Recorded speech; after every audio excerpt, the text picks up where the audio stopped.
Make t the subject of the formula a equals p into 1 plus the root of r all over t.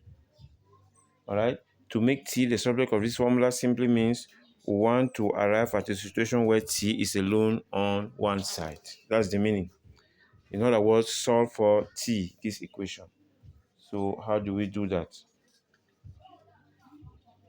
A equals p into 1 plus the root of r all over t. We want to get to t. So we have to be removing all those things that are close to t until we finally get to t. Now, this p outside here multiplied to this. The moment we use parentheses, it means this p is multiplied to everything inside the parentheses. So we start by removing p. And the opposite operation of multiplication is division. So we divide here by p to make everything equal. We also divide here by p.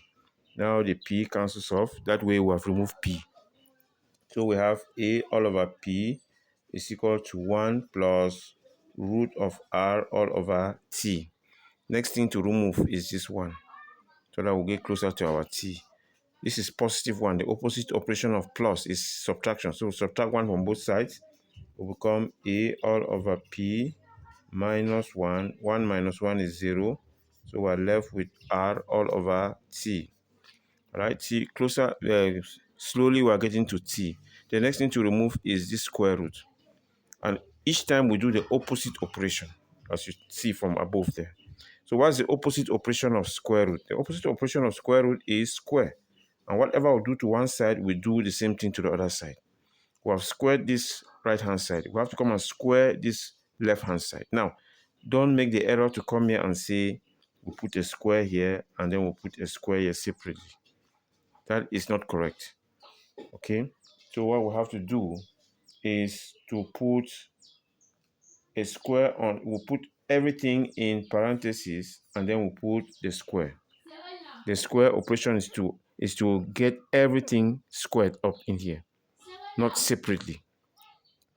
Okay, now we know that the operation square cancels operation square root. So we have a all over p minus 1 square is equal to r all over t.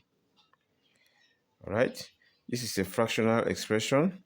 So to make the left hand side very clear, we can divide it by 1, so that we see numerator, denominator, numerator, denominator, so that this denominator multiplies to that numerator, this denominator multiplies to that numerator, what we call cross multiplication. So it will become t into a all over p minus 1, all of that squared is equal to 1 multiplied to r is r. All right, so remember we want t to be alone, so the last thing to do is we have to divide now both sides by this expression here, a all over p minus 1 squared. So we divide a all over p minus 1 squared. We do the same thing on the right hand side, a all over p minus 1 all of that squared. Now since this expression is the same as that expression, it cancels off. Then we now finally have our t alone. T equals what we have on the right hand side. T equals r all over a all over p minus 1 all of this squared. Okay, so this is the expression for t. It's the same thing as to say solve for t.